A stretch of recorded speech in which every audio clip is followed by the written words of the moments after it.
All right, this is Sean Vogt. I'm the Director of Music at Holy Innocents Episcopal Church. I'm here with Brian McClure, who's a piano tuner, service technician. He's been in the Atlanta area for quite a while. You worked for Steinway in Atlanta from 2003 to 2010. Steinway dealer. The actual company was Jordan Kitten Music, but we were the Steinway dealer here in Atlanta. And during my tenure there, I was able to spend time in the factories up in New York in training. Great. And further education. And now you've been on your own here, and I know you tune Reverend Dr. Murray's piano. I'm the rector here, and then I called you to do some tuning too. So here we are trying to figure out what to do with the Steinway that we have in Bishop Commons that currently isn't playable, and we're trying to figure out why. Can you give us a little intro to this piano? Sure. This piano serial number is 121017, and roughly that means it's built in 1910. When I came and we looked at it last time, I noticed that the action is the keys and everything behind it. Let's go ahead and open that up. Yeah. And you also said it's a Steinway B. What does the B mean for those who don't know? The B is just a designator for the length. So a Steinway B is 6'10½". A Steinway D is 8'10½". And so all of their models just go with letters for length. Okay. The smallest being an S, and then of course the biggest being a D. So when we last looked at the piano, and we pulled the action out,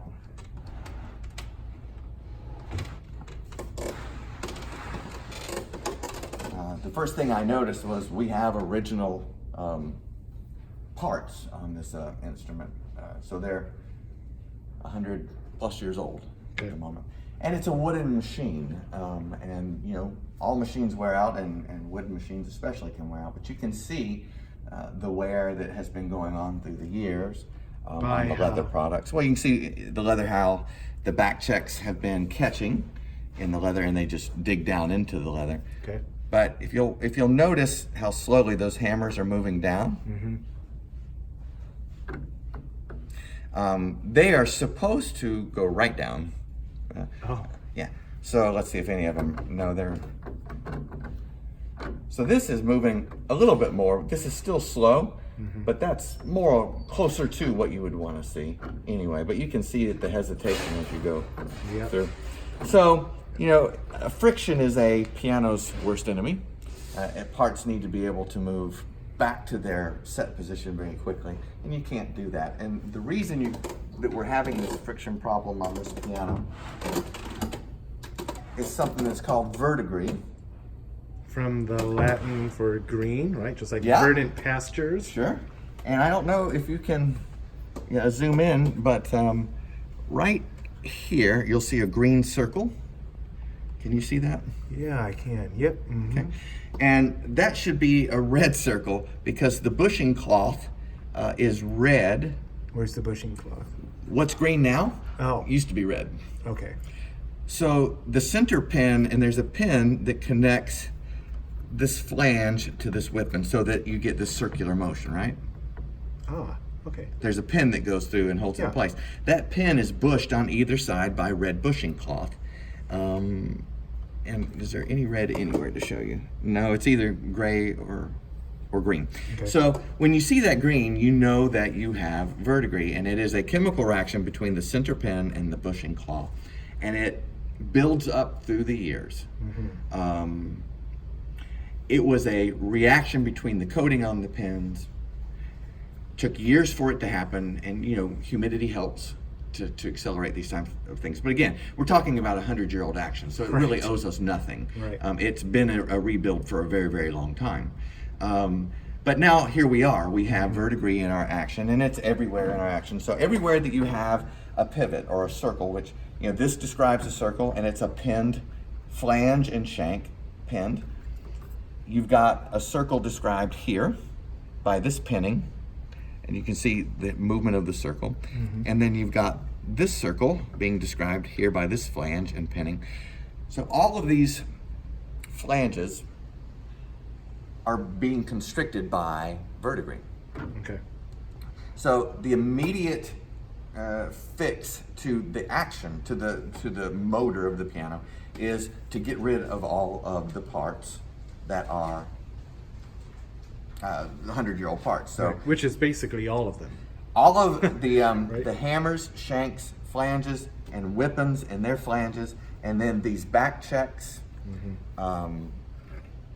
your let-off buttons, all of this stuff would go. What's the cost to replace all of that? If you're just replacing the action, which is everything that we're looking at here. So, and I want to be clear as to what is replaced and what isn't replaced. Okay. The hangers here, the metal parts that you see, they stay. Okay. The key sticks, which is, when we look at a piano key, this is what we think of as the key, but you can see that the key goes all the way back to here. This is just referred to as the key stick. Yeah. Wow. It can stay. Okay. Now, it being a 100-year-old piano, it would be better to spend the money and go ahead and replace, the key sticks, so that we are starting from new. So, And can I ask too, just quickly? I mean, this is the original. These are original ivory keys, are they not? they are. So, and they're in good shape. They are in surprisingly good shape. Yeah, Okay. you just don't see them looking this good very often. Okay. Usually they're very, very yellowed, and you can see the beginnings of splits right here. But usually they're chipped, and these splits Yep. go. Yeah, I've seen that. This is excellent for a set of ivory keys. This is pretty doggone excellent. But yeah, and I can see this piece is called a key button, and you can see like here where the key buttons have cracked. And it's just running along the grain of the wood. You start seeing. Oh yeah. I see. So it's just better to replace all of that. Yeah, cracks everywhere actually. Yeah. Okay. And they're only going to get worse as time goes by. So when we're looking towards the future and what's the best for this piano and the church and money spent, then I would say, again, we replace the hammers, shanks, flanges, whippings, flanges, back checks, and key sticks. Now, if we're replacing the key sticks, this ivory's gone anyway. Oh, I see. Okay. So what was the ivory good for? In its day, ivory was used because it absorbed the sweat from our fingertips. So when somebody was playing the piano at a concert or whatever, and they were sweating, it would wick down into the key. Oh, right. When they first started using plastic key tops, they weren't good. So the sweat would stay up on top of the key and made it slippery. Slippery. Yep, right. So the synthetics that are used today are far superior, and they replicate what the ivory does. They wick the sweat. And there's less animal rights issues, of course. too. I was telling a friend today, I'm offended by the ivory because of what it meant. Yeah, the right. cost that was incurred. Okay. So I love the idea of switching out of the ivory and going into the synthetics. Yep. And it looks beautiful. It just looks very uniform. Yeah. We could stick with the black key tops that we have. Okay. But again, I forget that we're changing key sticks, so skip that. And what's the cost again? I'm sorry if you did say If that. we weren't going to do the key sticks, we'd be looking at $8,000. With the key sticks, we're looking at $9,000. And I'm ballparking just a little bit. We can, if everybody's interested, we can lock this down on paper and have strict numbers. But for the sake of this video, just giving you ideas, we're in the, let's say we're in the $9,000 range to do the action. But at that point, But one thing sort of initiates another thing, and it does. Right. Pandora's box. Yeah. Right? What is the? Okay. So let's talk about what happens. What are those other things? Well, and really, so far as the action goes, we're taking care of everything but the key frame, which is this part that you see underneath here. Oh wow. And I don't see any reason, nor do I think there would be any reason that we would need to replace this. Okay. And this really is an in-depth project if you're going to start this over. Just it doesn't have to be done. We would just be looking to replace these key sticks down here. Yep. And by the way, you see this cloth down here. Yep. Anything like that is gone. Okay. And replaced with it's a brand new. It's basically a brand new. Okay. So that takes care of the action. That gets the action done, and we could do it in pieces. We could do this job in pieces and just do the action if we wanted to, and then later do the rebuild. Let's talk about the rebuild then. And this is the belly. So the belly job would be taking the strings out of the piano, taking the plate out of the piano and then getting to the pin block, which is underneath here. And you can see the shape of the pin block. Just if you look at the tuning pins, you'll see the shape of what the pin block looks like. Oh. And it's right under here. Okay? So a pin block is usually 14 cross laminations of rock maple. These tuning pins are actually about this long. Okay? And they're 2.5 inches basically. And through time, the pin block does wear out. Again, it's a 100-year-old, and yeah, this is the original pin block. So it's an 100-year-old pin block. So we would take the strings out, take the plate out, put a brand new pin block in it. And why do we need to do that? Need to do that because each one of these strings is exerting about 200 pounds of pull against the tuning pin. So the tuning pin has to resist the pull of the string. Correction, 120 pounds, not 200 pounds. If the pin block gets loose, which they all do, then the tuner pulls up the tension, takes his hammer off, and then the string detunes itself. Yeah. So, 100-year-old pin block, it's time. Yep. Okay. We wouldn't want to wait too long. So we get a new pin block. They refinish our damper heads, these black parts here. They put new damper felt in. Okay.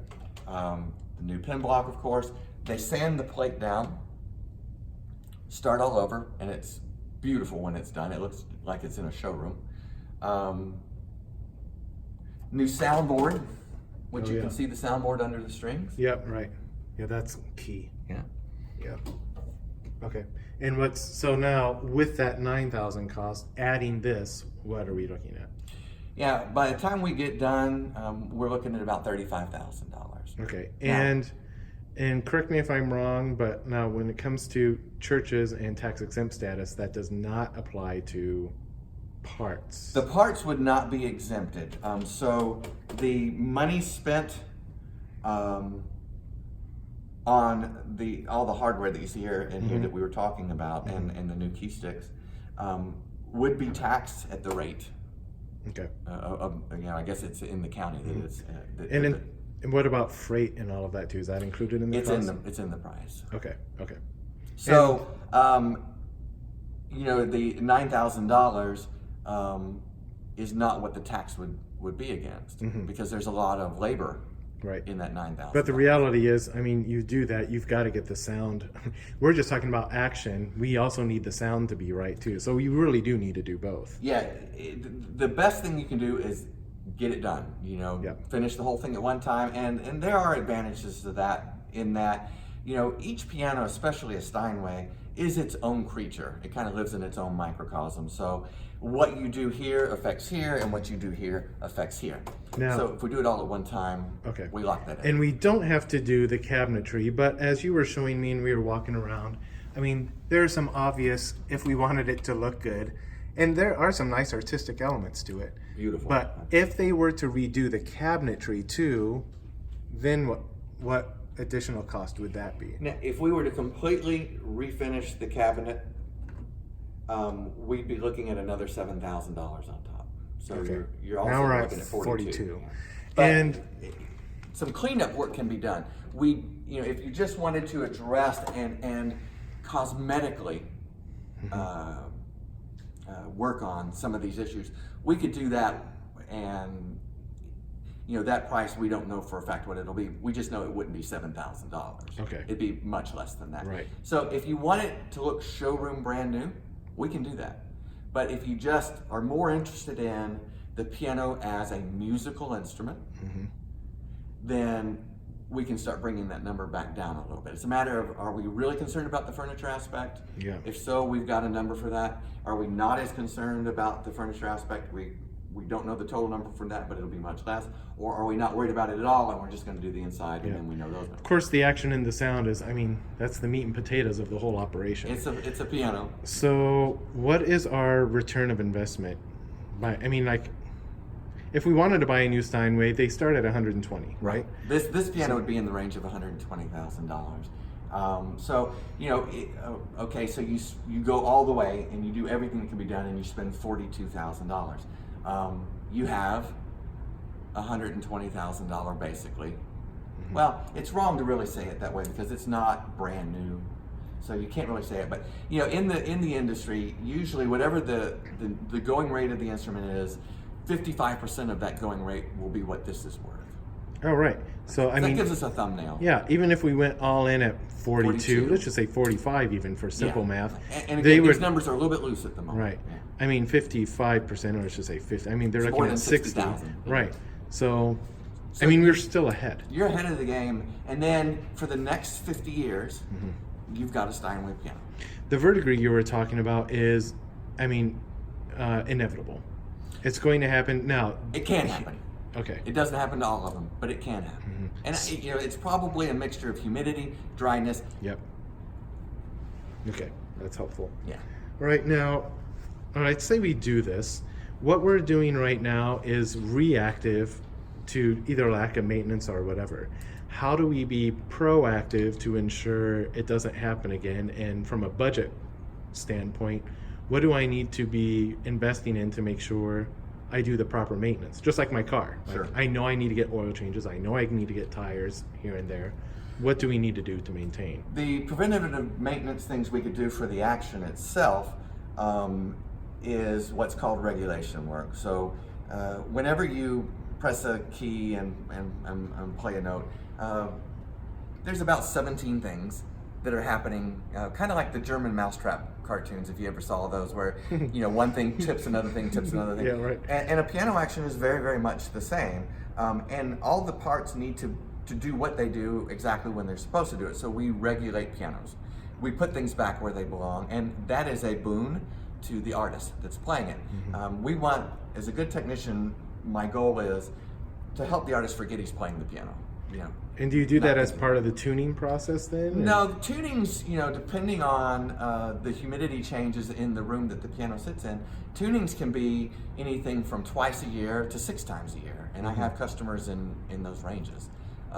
So in a church setting, they're usually tough on pianos because we turn the air on Sunday morning, if it's in the summertime, and we cool it down, and then we put 400 bodies in the sanctuary, and the humidity from our bodies changes the humidity in the room, and then everybody leaves and that changes the humidity, and then we turn off the air conditioning and that changes the humidity. It's wild extremes, in other words. So I have plenty of customers that tune 4 times a year, you know, every season. They tune the piano. And usually you don't want to tune at the beginning of the season, but just after the season has come in. So the environment has a chance to changed. settle. And, Exactly.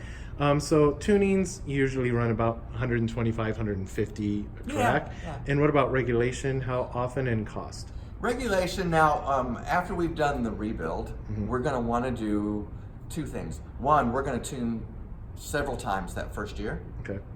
Because the strings are going to continue to stretch for quite a while. Can't be helped. It's steel strings, they do stretch. And as the players play it, that stretches it too. Correct. So maybe we'll do 3 tunings that first year. Maybe we'll do 4 tunings that first year. It's up to the piano and the humidity in the room. Don't know the answer to that question anyway. But that is one thing we'll do. And we will regulate the piano again, let's say in 6 months. Okay. Because they're all new parts and they're going to settle. How often, after this initial introductory period, how often is regulation done and what's its cost? Once every 5 years. Oh, really? And $450. Okay. It's nominal.